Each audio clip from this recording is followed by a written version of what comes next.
नमस्कार मंडळी, चला बाळांनो, आज मिरचीचं लोणचं घालूया. तर लोणच्यात लागणारे साहित्य बघूया.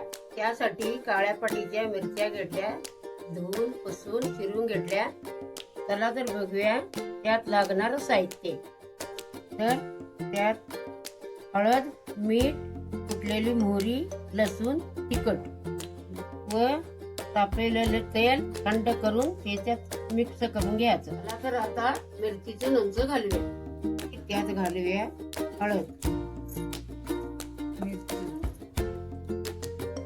तिखट, कुटलेली लसूण, कुटलेली मोहरी,